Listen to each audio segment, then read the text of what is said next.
Welcome to the Empowered Birth series, where I go deep into everything that you need to know to plan and get your true, empowered, natural birth. And today I'm going to teach you some advocacy secrets because, a lot of the time moms are trying to find out how to get their partner and their doula to better advocate for them in their births. And there's a lot of misconceptions. Make sure you check out some of my other videos on birth advocacy mistakes that you may be making. But what you really need to understand here is that when you're planning a true natural birth, this is completely different than anything that you're going to be taught in the mainstream. So, the difference between a true natural birth and a natural birth is like the difference between organic ice cream or the preservative-laden frozen dessert variety that you find inside of a supermarket or convenience store. It's not the same thing at all. One is actual ice cream, one is an imitation. And this is basically what our birth culture is built up of, where you're looking at the natural birth that you're being taught in the medical system and in our birth culture, and you think that's natural. But this is where a lot of the pain, a lot of the trauma comes into play. This is why a lot of times things go wrong in birth more often than going right. And unfortunately, the medical system has pathologized normal physiological birth and tried to make it more efficient and convenient. Now, there's a whole other reason for this, and it's basically physiological birth doesn't make any money. And inside the medical system, birth is a business.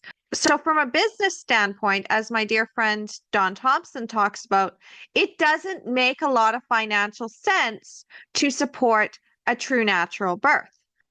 Unfortunately, the business model of birth doesn't work for you. It works for the system, it helps things run efficiently in hospitals, and it allows for more predictability. However, at the end of the day, it's not working for you, and you want to have your true natural birth experience.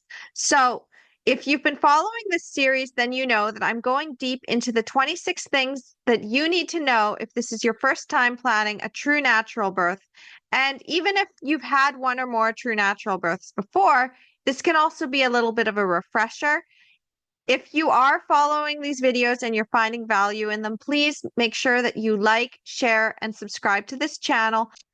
Pay it forward because I'm committed to you having an empowered birth, whether you work with me or not, whether you get my program, Your Empowered Birth Academy, or even buy my book, Your Empowered Birth. That's why if you go into the playlist of my YouTube channel, you will actually find videos of me reading Your Empowered Birth because I want you to get this information no matter what.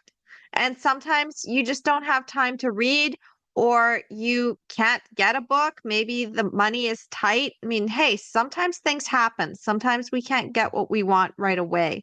Maybe you're investing your money in other things and it doesn't make sense for you to get a book, in which case, I still want you to get this information. So if you're following what I'm going to be teaching in this video, what you're going to basically learn is some advocacy skills that I help my clients with when it comes to planning their true natural birth. If you don't know, what I do is a combination between a virtual doula and a childbirth educator. And I also coach my clients, sometimes 3 months, sometimes a year, sometimes even just 6 weeks, so that they can feel more confident in planning and getting their true natural birth experience. In fact, some of my clients have come to me at the very end of their pregnancy. They're like, I want to have a natural birth. Nobody's letting me do it. They're telling me I have to have a C-section. I don't want a C-section. I'd rather birth this baby at home, but I don't have the skills to do it. I don't know where to look for information. And unfortunately, if you've been following some of my other videos, you'll understand that there are midwives out there that just they can't be hands off for whatever reason. And there's also doulas out there that won't attend a free birth.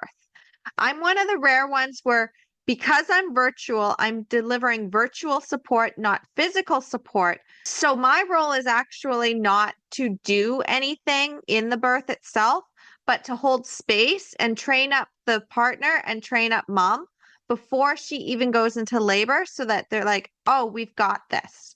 And a lot of my clients, They come to me because they want that hands-off experience. So even if you're not looking for a completely hands-off experience, it's helpful to understand that model. So the philosophy of empowering moms is that we aim for a true natural birth and we pull back only as needed because our bodies are designed to birth. And maybe in 10 to 15% of the time, you might need some medical intervention, but it doesn't need to be the default.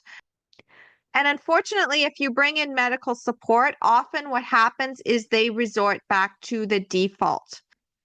And if your doula and your partner are not aware of this dynamic, or they don't know how to navigate it, or you haven't explained clearly what it is you want, they are also going to resort to whatever is mainstream, whatever worked for clients in the past. For your partner, they're just going to follow whatever the doula suggests or whatever your care provider suggests, whatever the nurse suggests. And they get scared and they're looking for someone to lead them. Go check out one of my other videos on what you need to know when hiring your midwife and hiring your care provider. Also, the one on hiring your doula, and also partner support if you're not sure on what that looks like. So basically, this video is going to be a culmination of what I've already taught beforehand. As I said, I'm going deep into all the 26 things that you need to know.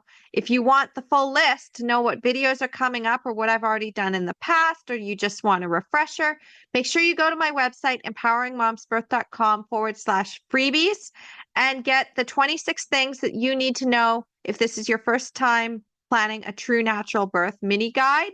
It's just a list of 26 things. It's got a tiny brief explanation. The deeper dive is, of course, the video that I did on the 26 things. It's about a 1-hour overview. And I go into every single one of those 26 things very briefly to let you know that when you're planning a true natural birth, you really can't follow the typical mainstream advice, and why this sometimes leads to you falling into what I call the natural birth traps. Go check out Your Empowered Birth to understand more about that. But basically, what you need to understand is that the empowered birth method, besides just aiming for true natural birth and pulling back, we also have a 3-pronged approach. So if you've been following inside my book, Your Empowered Birth, then you already know about my 5-pillar system, which is the baseline for getting your true natural birth, because you need to have the right mindset, the right education, the right environment, the right facilitators, and the right support. But within that is another layer. With the right mindset being pillar number 1, is really about creating that vision and getting past your fear. So that's part 1, is you need to have your vision of what you want in your birth, and then you need to be able to get past your fears to work through this. Again, go check out some of my other videos on getting past fear and creating your birth vision. You can also go and get my Empowered Birth Toolkit. You go to empoweringmomsbirth.com/toolkit, which will explain to you why your care provider is so afraid. And it will also kind of give you an idea of what your partner might be dealing with when they're trying to advocate for you, what your doula is also going to be dealing with when they're trying to advocate for you. And I can just tell you right now that there's a lot of doulas out there that aren't even aware of this piece. So I have a background in psychology, and I was able to kind of see where the gaps were in the system. And I could see the frustrations of the doulas, and I could see the frustrations of partners as well, because they're always like, well, I didn't know that I shouldn't have done that. And now she's traumatized. And if I'd only known, but I was scared and I didn't know what to do. And everybody was telling me to do this, so I was just following what they told me. And now, like, there's a disconnect in our relationship. So the thing you really need to understand, though, is that if you don't have this figured out, then your doula and your partner can't advocate for you properly. So what you need to do, again, you need to get past your fear and you need to have that vision. And then from that point on, you also need to then communicate that. And that's what we're going to be talking about, is the communication piece, because the communication piece allows you to also have that protection. And then that will allow you to advocate for yourself, even if they're not there. Stay to the end of this video, though, because sometimes the doula or your partner aren't in the room, and you are going to need to be able to advocate for yourself. And I'm going to be sharing some tips on how you can do that If your partner maybe can't join you right away, maybe you had to go to the hospital by yourself because your partner's at home with your child and you can't get your doula in the room for whatever reason. Maybe you couldn't hire one that could be there with you. Sometimes you just have the virtual support, but being able to stand in your power. Because the other thing is that your doula can be asked to leave the room. Like there's a possibility of that, especially in a hostile environment. Your doula may not be able to stay with you. Because again, if you're on a hospital turf, they can and will try to get control of the situation if they feel they're losing control. This is why you need to come at this as a non-combative way so that you can better assert yourself without being seen as the difficult patient who is not following protocol, which then is going to possibly lead to Category 5 care providers creating really big messes. And I mean, I don't have time to go into that, but if you do want to know what a Category 5 care provider can do in the medical system to basically traumatize you further and make things really hard, then make sure you check out that birth advocacy report because I have ways around that. Again, just go to empoweringmomsbirth.com/toolkit. Okay, so let's dive in. So basically what you need to understand is that there's 3 things that you really need to know when it comes to advocating for yourself and having your partner and your doula advocate for you. And number 1 is understanding their role. So you need to understand the role of your partner is to hold space for you when your doula is not present. When you hire a doula, you also are hiring somebody who's not going to be there with you every single moment of the day, whereas your partner is more in your space. So if you're just thinking, my partner's not supportive, so I'm just going to hire a doula, this is kind of going to make a mess of something that you otherwise weren't intending because your partner has their own ideas. And if they're not on board, then they can undermine your confidence when your doula is not around. So I've seen this happen, especially with past clients. Before I understood about the 5-pillar system, I was hearing it from a lot of doulas in the groups that I was kind of hanging out in, and I've heard stories firsthand. So I've watched this happen where doula is holding space for mom and saying, hey, you're doing great. But the second doula's gone, partner's like, yeah, but I think we should just go to the hospital because you're in a lot of pain. And they undermine it and they undo all of the work that the doula and the client did together. So now mom's scared again. And because she's also kind of tied emotionally to her partner, she's like, well, my partner's scared and worried, so I should probably just make them feel better. I mean, we've been trained to be people pleasers. We've been trained to put other people's needs before our own. And unfortunately, this does not help you in birth. So you really need to understand your doula's role is to hold space for you and your partner and hold that vision for you. They are also more knowledgeable about birth. So they're able to make some suggestions if they see that things might be helped by a little tweak here or there. But otherwise, a really good doula is not going to interfere with the birth process. And a lot of partners, they get this wrong. They think that the doula is there basically to fix every single thing that goes wrong because the partner doesn't know what to do. And go check out some of my other videos on doula support and partner support so you can fully understand this role better. But the idea is that doula holds space for both of you and also is able to be kind of a bodyguard and a witness within the medical system so that they can protect your space more easily if somebody comes in, like a nurse comes in and she's like, I can't call the doctor unless the cervical check is done. And doula is like, my client has already said several times they do not want a cervix check. Now, my client is having a contraction right now. She's with her partner. We are not interrupting them. I'm going to then communicate with my client and her partner, but I will need you to leave the room for this to happen because I can't have them stressed out. And being able to communicate that to get nurse to leave the room. And then doula can then say, hey, this is what's going on. And then she's like, I don't want a cervix check. It's like, I get it. Like, doula can even just communicate with your partner and you're just in your space and you don't even have to be aware of the conversation happening.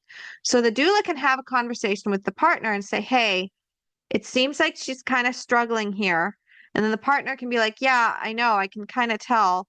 And then the doula can kind of make suggestions to the partner on how they can better support and hold space, because your partner's role is a little different from the doula. They still have the logistics and they still need to kind of figure things out. But ideally, if you hire a doula, they can take care of the logistics side and pull from education, and your partner can focus solely on the emotional support that you need, which is preferable. Because then what happens is that as a doula, I'm usually holding space for my client and my client's partner, and then she's doing her own thing. I'm having a little side discussion with her partner, and I'm like, hey, I noticed that during this one, she was really agitated, and maybe if you come at it this way, she might respond better. We could try it for a bit and see if that works. And like having that discussion. Also, your partner knows you better than anybody else. So when you have that balance where a partner is on board and protecting you and helping you and holding that space for you, and the doula is on the outside of that, protecting you and protecting your partner and kind of liaising between you and the medical system so that you don't have to deal with that, then that's when things really start to work properly. That's what I mean by the right facilitator. When you have somebody who understands that it's your role to give birth and hold space for yourself in the sense that you know what you need, you're following your instincts, then your partner needs to be following your lead. And then the doula needs to be supporting and facilitating that. And then ideally, the medical system, if they're supportive, are going to be able to facilitate what you and your partner and your doula are doing together. They see that vision. The doula is able to communicate it in medical language to the medical system so that they can better understand it. Your partner doesn't have to do that. And it's like, this is what we're really looking towards. I understand that you have protocols, and I'm telling you that like they don't want any of that. It's going to disrupt them, and they're exercising their rights here. Now, I can always bring a form if they need to sign a form or something to help you, because I understand you have things on your side, being able to empathize instead of being combative. So again, check out some of my other videos on how to get your doula to better advocate for you, how to get your partner to advocate for you. Make sure you read my book, Your Empowered Birth, which is all about getting the birth you want without having to fight, beg, or compromise. Because when you're fighting an uphill battle, you're not in your primal state to be able to give birth. You're in your prefrontal cortex. And this then leads to you stressing out, which is not conducive to labor. If you want to know more about how birth actually works physiologically, I do highly suggest that you check out Rachel Reed's book, Reclaiming Childbirth as a Rite of Passage. It goes into details on this. And another good one is Natural Hospital Birth by Cynthia Gabriel. I also did a video interview not too long ago about this. So she actually came in and talked a little bit about what's in her book. She also talked about partner support. So you can go and watch that video as well. So that's number one, is that you want to make sure you understand your doula and your partner have certain roles to play. They can't rescue you from your birth. However, they're there to hold space. They're there to give you that emotional support. And your doula has skills that they can bring in if you need them. However, they're not supposed to interfere. And they're also supposed to be facilitating what's happening, not trying to make it fit into any box. Ideally, as I said, the medical system also needs to stop doing this. However, birth is a business and they're running from efficiency. So this is another reason why you want a doula, so that if you are planning a hospital birth, you're going in at the last possible minute. Because every minute that you stay in the hospital, they have this protocol. They can't keep you there for hours and hours and hours. without trying to move things along. They need to fill beds and empty beds. So this isn't like a knock at hospitals. I mean, personally, I wouldn't birth there because I don't like to be watched. However, the fact is that they just don't support true natural birth. They're not set up for it. So even if you're having a home birth, though, you need to be careful and make sure you check out one of my other videos on home birth and how to ensure your home birth happens to know more about that. Moving on to number 2 on our list, you also need to understand how to communicate to your doula and your partner, which means you need to know exactly what you want in your birth. Now, I do have a little exercise that is inside your Empowered Birth Academy. Sometimes it's in the Empowered Birth Toolkit.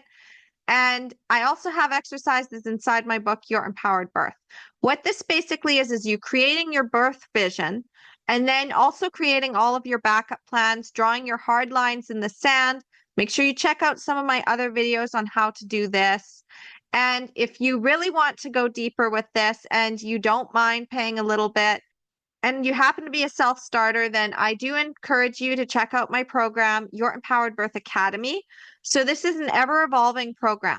Basically what it is that you get the core videos in the system that tell you exactly how the Empowered Birth method works, what you need to do, secret loopholes that you might want to find out about when it comes to planning your true natural birth, how to advocate for yourself, the tricks to get your partner out of their fear and on your side. There's just so much inside of this course. You can learn more about it if you go to empoweringmomsbirth.com/academy, and that will give you the overview. But in addition to that, I'm constantly creating and I'm constantly adding to this program. So I add to the program as a lifetime access value, similar to what I do with the Empowered Birth Toolkit. The only difference between Academy and the Toolkit is that with Academy, you get everything right away. With the Empowered Birth Toolkit, I'm putting things in and I'm taking things out and I'm rotating the resources. And when I create something new, something old has to be taken out. So if you are not on the newsletter and you haven't been on for at least a year, you're probably not going to have everything that you got inside of your Empowered Birth Academy. However, I'm committed to you having an empowered birth. So whether you're able to work with me or not, whether you're able to get Academy or not, I want to make sure that you have all the resources available. And if you ever have any questions, just reach out to me, hello@empoweringmomsbirth.com, and somebody on my team or myself will support you within 1 to 2 business days. So with that being said, what does it look like to create that vision? Okay. So basically what you need to do, and this is ideal to do before you get pregnant, before you're planning your next baby, or even in the first trimester, this is the ideal time. You can do it at the end. It just takes a lot more work and you might miss things. This is why a lot of my clients, when they are coaching with me, if we are going to be working together, they usually write out their birth vision following the examples that I give in the workbook.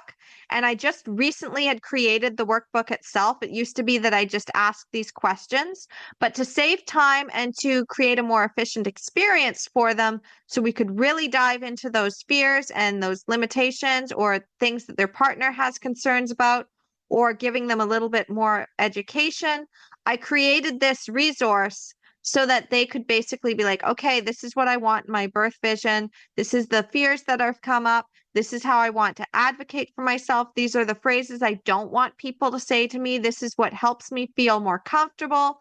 This is what I want to happen if something isn't going well in my first plan. Here's the pink flags that I want to look out for. And then what you do is you hand that over to your partner. And you're working through that with them first. So the first step before you even hire a doula is you need to be clear on your fears and you need to be like basically okay with it and be like, you know what? I've got my plans in place. I have my system. I have my structures. I know that I have a safety net here if I need it. However, I'm aiming for this dream birth and I'm only pulling back as needed if these pink flags show up.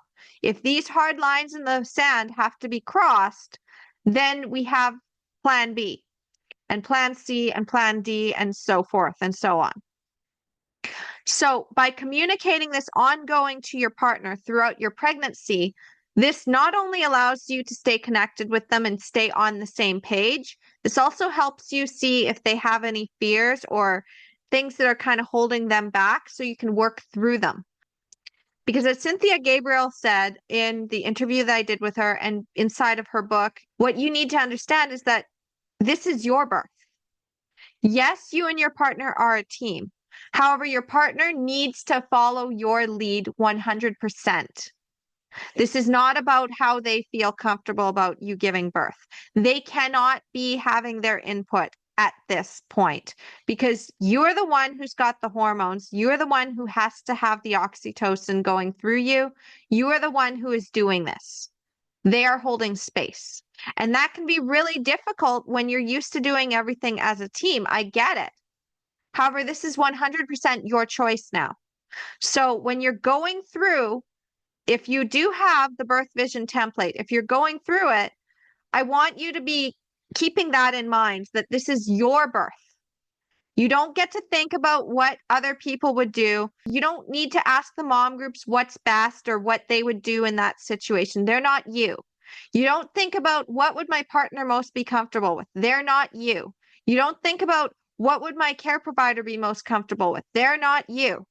When you're creating your birth vision, it's ideal. You're not thinking about the could, might, possibly, maybe happens. You're not thinking about all the what if scenarios yet. You're just thinking about what would I feel like would be the best birth ever for me.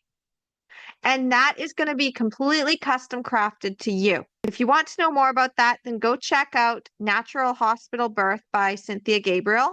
It's an excellent book. And it actually does go into the birth vision. She really went deep with it. And being able to envision yourself in multiple different spaces of how you would want to birth can help you pull in more elements of what you want in your birth. The final part of this, after you have basically created your vision, gotten your partner clear on what you want, and you've talked about all the different contingency plans. Well, what if they say this to you? What if they tell me this? What if the medical system tries to do this? What is my role here? How am I going to address this? What if you are getting pulled out of the bathtub because I went out down the hallway and they're trying to pull you up onto the bed? What do you want me to do in that scenario? I mean, that's a true story. And I hadn't had that conversation with my partner because I wasn't aware that that was something that was going to happen to me. I had thought when they said you can birth in any position that my autonomy would be respected, and it wasn't. Because when I was actually saying, no, I don't want to do this, they were talking to me like I was a child and saying, no, you have to get on the bed, get on the bed. And I was resisting. And rather than seeing my resistance as I really don't want to get on the bed and trusting me, instead they were kind of following orders and protocol and what they needed to do. My partner came in and he basically was like, oh, well, where do you want her? And he picked me up and he put me on the bed. And then they're like, oh, well, we need you to hold her leg so that she stops climbing up the incline. Oh, okay. And he just did it mindlessly because I hadn't had that conversation because I didn't know to have that conversation. This is again why you need to understand the things that are going to derail your true natural birth. You need to know the natural birth traps. You need to know about the ways that the medical system might say something to scare your partner, to get them to comply, to get you to comply. And this is again why I wrote Your Empowered Birth, to help you understand that. This is why I'm putting these videos out there. So if you are finding value, again, please like, share, and subscribe to this channel. Tell others about this, because a lot of mainstream advice out there is, well, just follow the doctor, just follow their lead. They know what to do. And you're going to be expected to do this. And you're taught to be a good, compliant little patient. And that's not going to be conducive to you having a true natural birth. So this is all about having a true natural birth. And then you decide whether or not you are going to call in any medical interference at all. This allows you to then have a hands-off hospital birth or a hands-off home birth or even just a complete free birth and be confident enough to do it. A lot of my clients that came to me, they had been traumatized by the system, so they did not want anybody to touch them. So a lot of my knowledge and information that I gather is for a hands-off birth. And again, the idea is that if you have a hands-off birth in your plan of knowing that you could do it, and then you bring in the medical support that you actually want, then you're not getting the whole fake natural birth package that leads to trauma and pain and medical intervention and possibly even a C-section because you're falling down into the cascade of interventions. So now that your partner's on board and you know what you want, now you bring in your doula. So once you have that idea of what you want, make sure you check out my guide that I have inside of the bonuses for your empowered birth on questions to ask before you hire a doula to really understand this, or watch some of my other videos on hiring a doula. But basically what you want to do is now that you and your partner are a team, now you bring in the doula and you communicate that to the doula.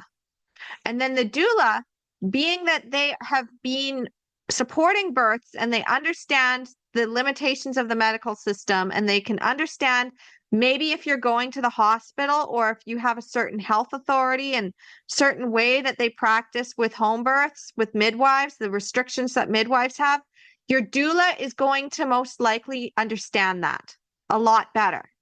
So if you say, I don't want this, your doula is now looking for the loophole to allow you to have that if they understand true natural birth. If they haven't worked through their stuff or they don't have a lot of confidence in advocating for you, they're probably not the right fit.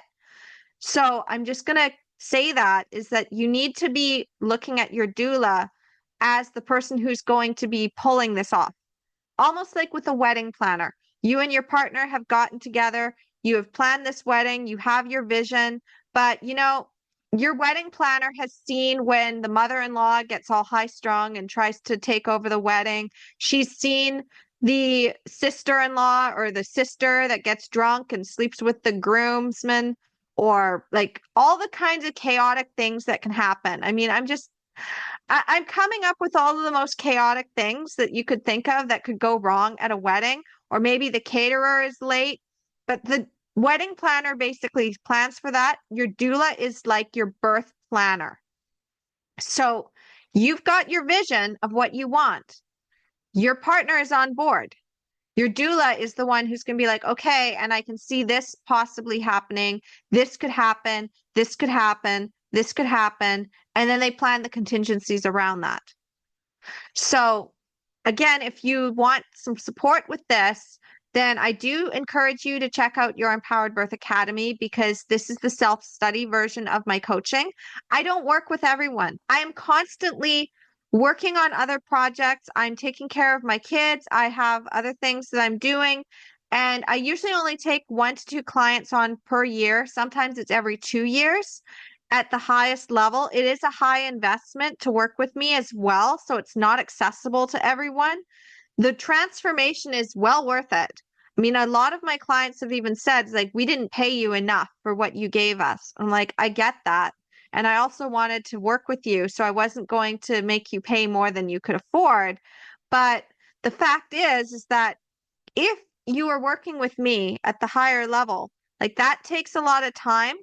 And I may not be available when you want me, which is why I've created your Empowered Birth Academy, because this way you can go through my entire program. You can get all of the resources that you need. You can pick and choose whichever resources most align with what you need at the time. And then if you have any questions after going through the core program, you do get a 15-minute call with me. And this is not a sales call. This is basically me sitting there and looking at your plan and being like, okay, this is where we would need to target this and fix this around. And here, you've got your map. I'm going to tweak your map for you and be like, you were almost that close, but there's something else here that I'm seeing that is a blind spot here. And let's fix that. I mean, if you wanted to work with me further, again, there is an investment to that. And it might not even be a good fit. And I would tell you up front, it's like, I get that you want to work with me. And at the same time, I don't have the space or it's not a good fit. Here's somebody else that you could contact who may be able to help you better in this area. And I'm not going to leave you high and dry. So I want you to understand that. It's like with your Empowered Birth Academy, it gives you access to me. That's actually what you're paying for. You do get all the resources, but you are getting it at a faster pace than if you're doing the free path, which is basically what these videos are, is you can go through every single one of my videos. You can continue to follow my channel. You can continue to follow the newsletter. And you wouldn't have to pay a cent and you'll still get everything in the Empowered Birth method.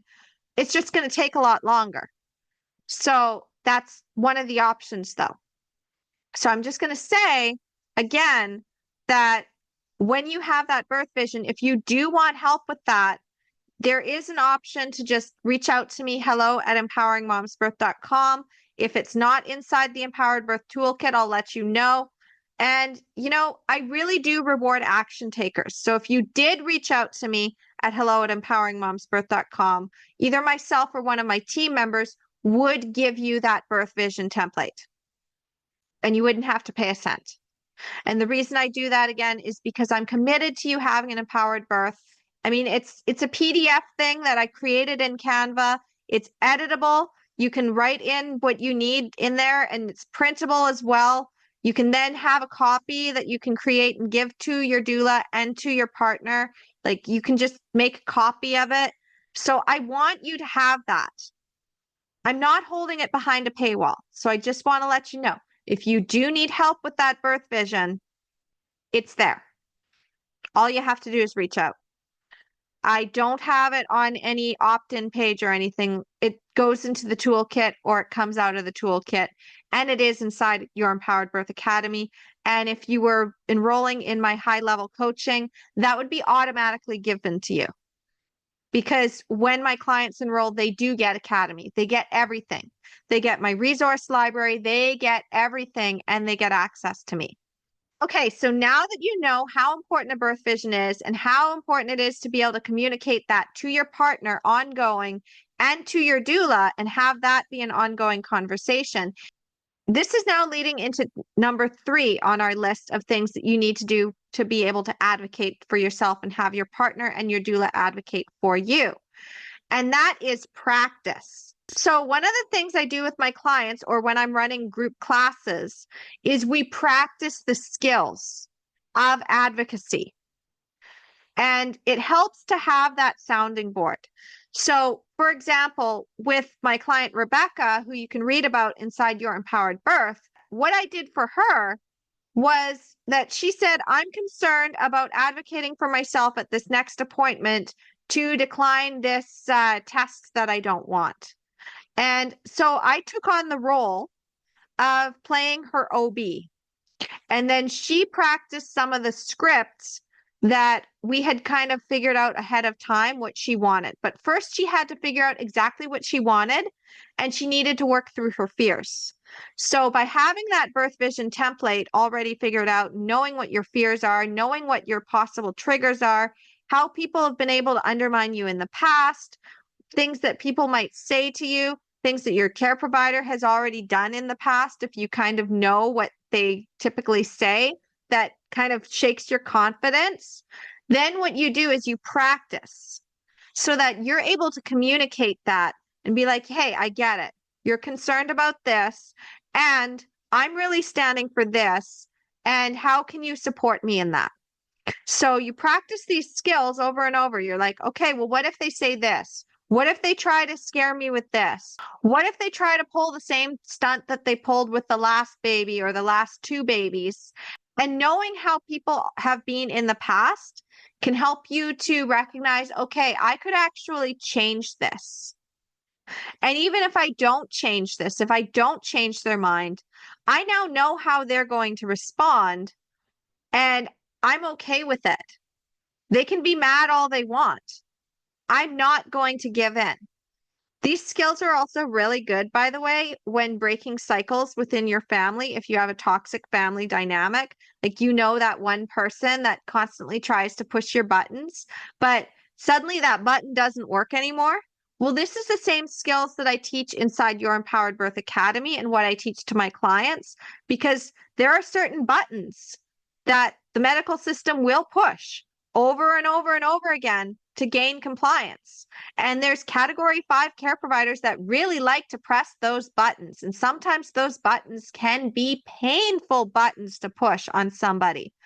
And if I'm able to help my client to not have that button hurt because they're like, oh, I know what you're doing, then it doesn't work anymore. And then they can still stand in their power even against a category 5 care provider. If you want to know more about the category 5 care providers, make sure you check out some of my other videos, or you can just go and get my birth advocacy report, which is inside the Empowered Birth Toolkit. Go to empoweringmomsbirth.com/toolkit. But basically, this is the same thing with your partner. Now, hopefully, your partner is not a category 5. They are not fun to be around. I had a category 5 partner. I am no longer with him for obvious reasons. It wasn't going to work. He was going to kill all of my dreams. We just weren't a good fit. And at the same time, I was able to get that situation turned around enough to protect myself and to protect my children while I was working my way to escape. And it was also helpful in my birth to recognize his motivations. So the key with the category 5 is understanding that they are all about control because they feel that they know everything and they don't like to have their authority questioned. They are not open to collaboration because in their mind, it's my way or the highway. And you need to kind of work with that. And it's a completely different dynamic than trying to work with somebody who maybe is used to conceding and collaborating and seeing a different point of view. Category 5s do not see a different point of view. They only see their point of view, and they're going to make you the enemy. So this is why I say that if you're going to deal with a category 5 partner or a category 5 care provider, you really need to get past your fear because they can and will use everything against you. Everything, every single insecurity you have, every single fear that you have, they will bully you, they will manipulate you, they will gaslight you, all of it. And unfortunately, our medical system attracts category 5s because of the position of prestige, the money, and like the hero cape. So when you understand this, and again, you can go and get the report if you go to empoweringmomsbirth.com/toolkit. But basically, what you need to understand about this is that if you have your birth vision, and if you have also rehearsed with your partner and your doula about these possible scenarios, and this might not even be your care provider, this might be somebody else who's like overseeing your midwife, recognizing that this could possibly happen. And this is why you want to communicate that to your doula and be like, what is that hospital environment really like? And is it different on different days? Because what happens if the head OB happens to be in and they happen to be a chauvinistic, I'm not going to say it, but they basically try to run things and they'll run the midwife to the ground and they'll try to kick the doula out of the room. Like, how hostile can this environment get is what you want to know. Like, how badly are they trying to enforce protocol so that you know ahead of time what to expect and you're prepared for it. The thing is that as a queen and as a mom, an empowered mom, you don't want to have to fight, beg, or compromise. That takes a lot of energy, and your energy is for yourself and for your kids and for your family. So by depleting your energy trying to fight an uphill battle with anybody in the medical system or even outside of it as you're growing into your role as mother, what this does is this then frustrates you and you're not able to stay in your power. But a good queen knows that the way forward is peace and having everything work for you and having it work for those that you are taking care of. And you're protecting your baby. Your baby is your number one priority here. You and your baby are the number one priority. If you don't feel safe, you can't birth effectively. So unnecessary intervention is not for the good of your baby. That's just what you've been taught. It's actually potentially harmful for your baby to have unnecessary intervention, because then it's interfering with the hormonal process. It's interfering with what your body was physiologically designed to do to birth this particular baby. And then they can send baby into distress, or maybe baby ends up not being able to breastfeed efficiently. Maybe you're traumatized. A traumatized mother is not able to care for a baby. Like, I had trauma. I know this firsthand, that when I was traumatized, there was a little bit of disconnect with my son, and I couldn't quite understand it. I couldn't tune into him, and I was very, very anxious. And I'm like, I don't understand this. I was able to have a natural birth. Why do I feel like this? And the reason is trauma. When you haven't addressed your trauma, this then ripples out into every aspect of your life, in your family, in your career, in your parenting, with your partner, all of it. And your kids can absorb that.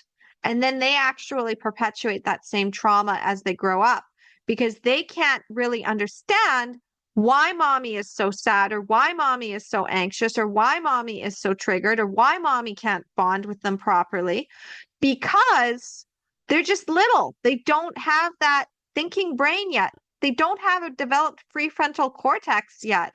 That doesn't even fully develop until you're 25. So growing up, when moms have birth trauma, this has rippled out into generations of disconnect between families. And we don't see it because it's been so normalized. So your first priority is to yourself and to your baby, which means that you need to be working through every single possible scenario. And that leads to number 4. What if your partner or your doula can't be there when you're advocating?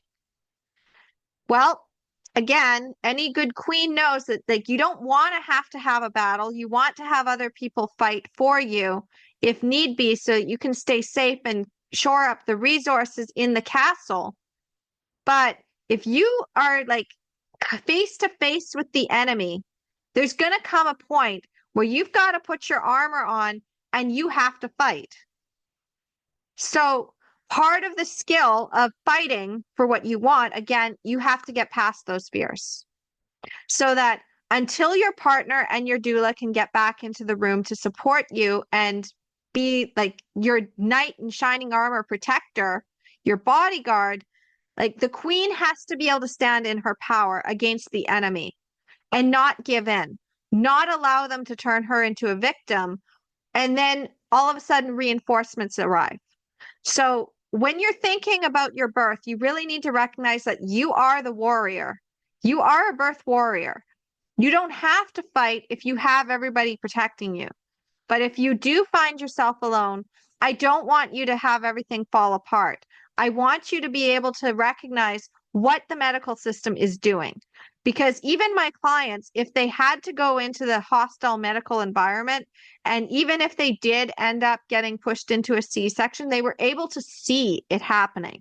They were able to see it unfolding. Maybe they weren't able to speak up, but that was because the partner was going and siding with the medical system instead of with my client. And this is why I say you need to have your partner and your doula there to advocate. But I changed this around with another client of mine. You might have already heard this story if you've seen some of my other videos, where I was a virtual doula for this couple that lived overseas. So there was no way that I could actually physically be there. However, they wanted to have an unassisted home birth after 3 cesareans, because the medical system was like, if you come into the hospital, we're automatically giving you a C-section. They did not want that. So within 6 weeks, I was able to get them super confident that they could birth this baby anywhere. And they were having their home birth. But at one point, she really wanted to transfer to the hospital. She had been laboring for over a day and a half. Like her labor had stalled out, but she was still uncomfortable. She was still a little frustrated. She was kind of concerned. She wanted to have the baby checked out. Unfortunately, they didn't have midwives able to just come to the house and assess. They would have pushed them right back into the hospital. This is a whole other issue with our maternity care system and how we view birth. And part of the empowered birth movement is really to get moms back into understanding that their bodies are able to birth so that they can then advocate for themselves. We can shift the birth culture around because businesses work on supply and demand, and there was just no demand. So they weren't supplying. And because there hadn't been any precedent for a mom wanting to have a VBAC after 3 previous C-sections in that area, the medical system was not open to it. However, because my client had gotten past all of her fears, because she understood what steps she could call in to get her birth back on track if she wanted to take those interventions. So she's like, I want the epidural and I want to try castor oil to get things moving again. Once she did that, she was able to have that vaginal birth. But her partner was home taking care of their kids because they had 3 other boys at home. And here she is in the hospital and she's saying, I'm not having a C-section. Yes, I understand. I understand the risks. I understand what you're saying. I understand about this uterine rupture that you keep trying to say over and over. I understand about how you keep trying to tell me that there's a possibility that my baby could die. I get it. I get that you are trying everything in your power to try to convince me that a C-section is my only option. But that's not true for me. And I can see what you're doing. And I'm not going to fall for it. Yes, I can see that you're trying to exert control right now. I'm not having it. And as soon as her partner was able to get there at the hospital, he was the bodyguard. And he's like, she is not going to have a C-section until she wants one. And he's like, we did what we did because we don't trust you. There is a huge disconnect and mistrust has been brewing for a while because you guys will not listen to us. You have not been listening. We are telling you we don't want this kind of care, and you keep pushing it on us. It's not okay. And the thing is like when your partner is fully on board, they're able to do that. And when your doula has also been holding space for you, they're able to give your partner that confidence to speak up. Because the last time, like this couple was very, very strong-minded. I loved them to pieces and I loved their dynamic. They were really in tune with each other, but they also didn't know a lot of what I was like telling them until I told them about why the medical system was doing this. Like, well, usually if they're saying this, there has to be a reason, right? I'm like, yes, this is actually what's behind that. And here's the evidence for that. And yes, there absolutely is a risk. Here's the actual numbers that they won't tell you. Oh, that's it? It's like, yes. And there's things that you can do ahead of time to mitigate that risk. And if it does come up, you can have the most gentle, beautiful cesarean.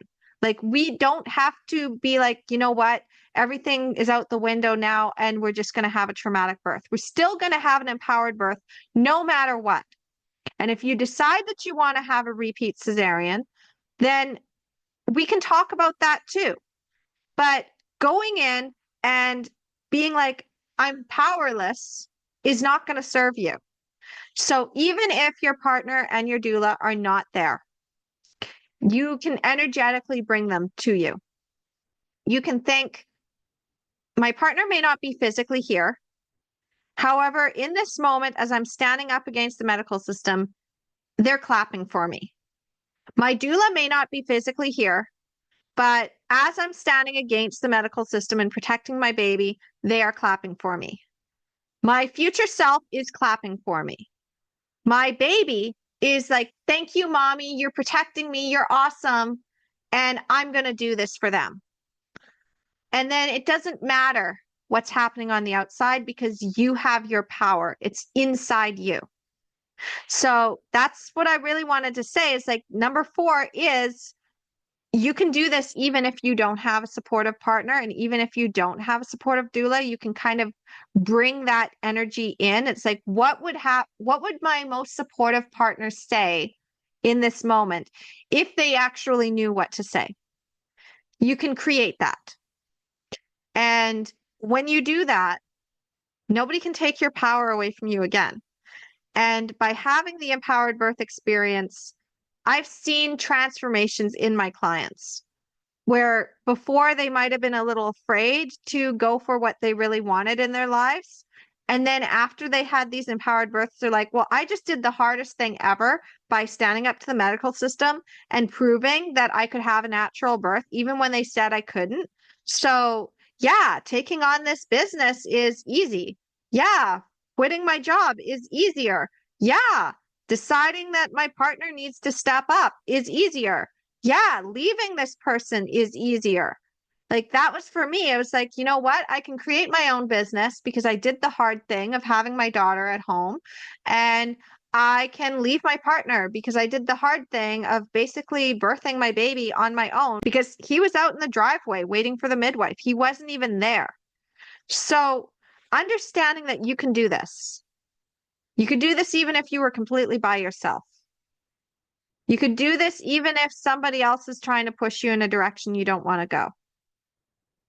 If you know your rights, you know your options, and you know the loopholes, like what I teach inside of all my content and inside Your Empowered Birth and inside Your Empowered Birth Academy and in my high-level coaching, once you have that, you're an empowered mom for life. Nobody can take your power away from you again. All right.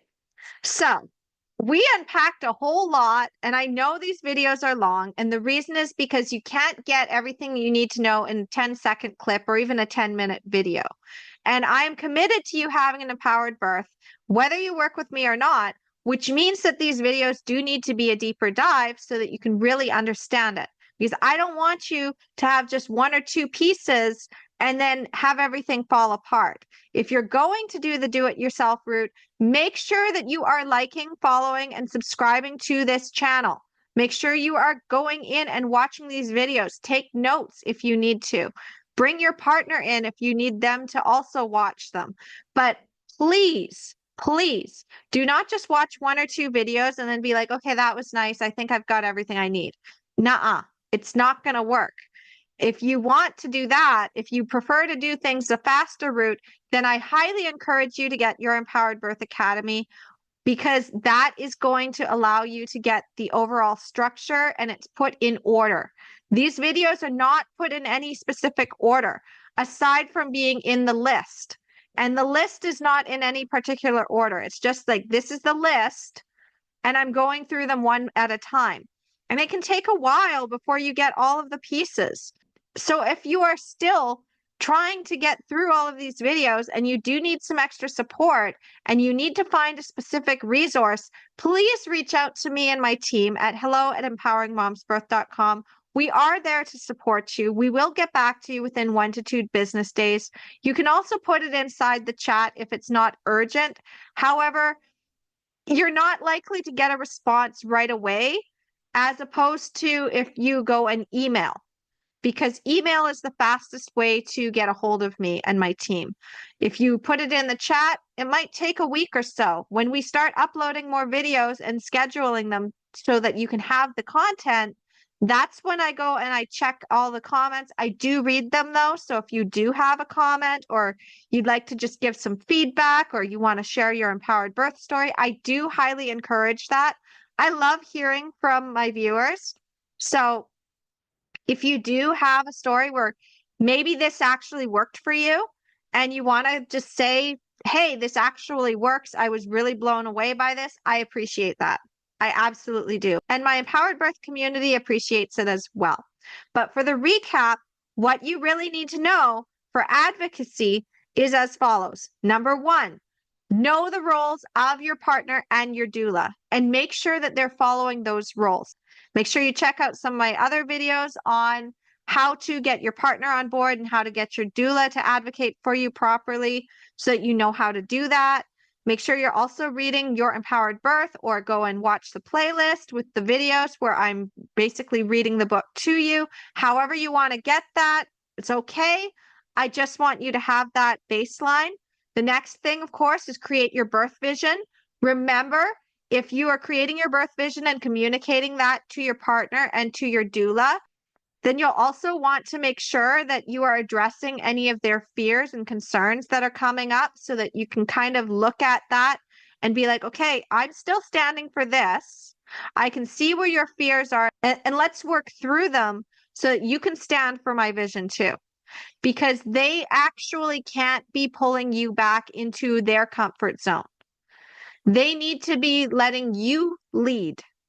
So if you do need help with that, or you would like to have the birth vision template, all you need to do is go and get your Empowered Birth Academy. It's in there.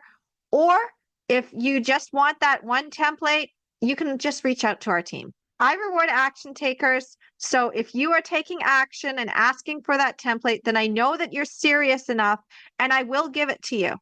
And all you have to do is email hello@empoweringmomsbirth.com. Nice and easy. And then third on the list is that you need to be practicing those skills of advocacy with your partner and with your doula.